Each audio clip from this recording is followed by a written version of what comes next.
Is it mango? Spider! Where? Ah!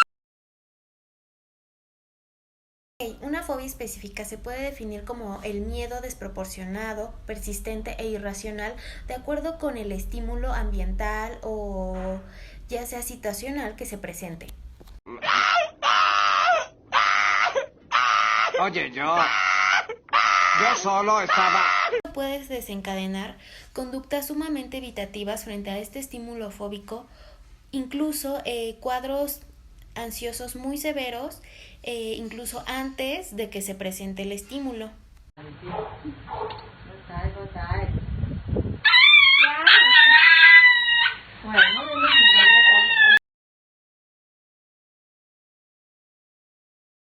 Bueno, yo les voy a hablar sobre las características que contiene una fobia específica. Y primero tenemos que es un miedo persistente e intenso cuando se presenta un estímulo. Estos estímulos pueden ir desde animales, lugares o situaciones en donde la persona le genere un miedo irracional. Como segundo punto, es que la persona va a tener un ataque de pánico cuando se presenten estos estímulos. Síntomas como pueden ser taquicardia, sudoración, náuseas, entre otros. Como tercer punto es que la persona va a reconocer que tiene un miedo excesivo e intenso cuando se presentan estos estímulos. Y como cuarto punto es que la persona va a evitar a cualquier forma estar cerca de su objeto fóbico. Es decir, si una persona tiene miedo a las alturas, esta va a evitar a cualquier manera estar en edificios o puentes o lugares que tengan una gran altura. Criterio A.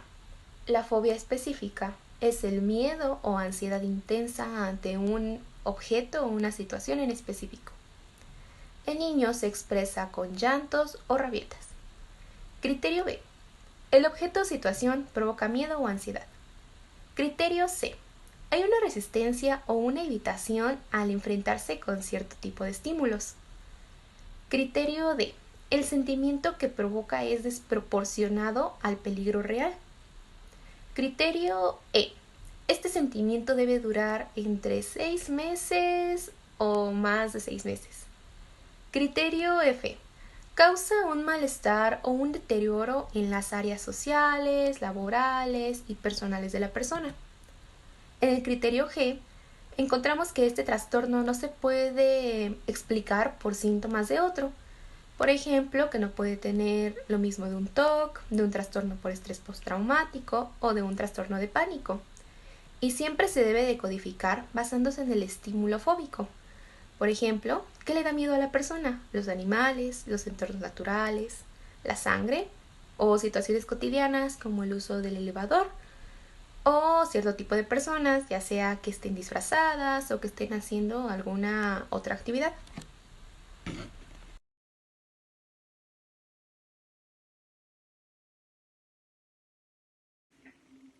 Las causas de las fobias específicas normalmente es tras algún acontecimiento traumático, por ejemplo el ser atacado por un animal o el quedarse atrapado en un elevador por un tiempo prolongado. Cualquier acontecimiento cercano que se muestre como traumático podría desencadenarlo.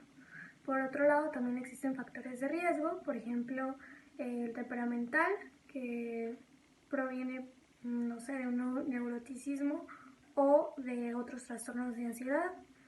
El factor de riesgo ambiental, que podría ser por sobreprotección de los padres, separación de los mismos, algún tipo de abuso sexual, también puede provocar una fobia específica. Y en el aspecto genético y fisiológico, ya que tener algún familiar de primer grado que presente algún tipo de fobia específica hace que la persona sea más propensa a presentarla. Primera memoria, un colibrí me atacó en mi carreola para probar mi jugo de manzana. ¿Los colibríes son bonitos? Un pollo sanguinario me persigue hasta un árbol. A los 12, una urraca me quiere robar los frenos de la boca. A los 16, un perico en una tienda me dijo ¡patán!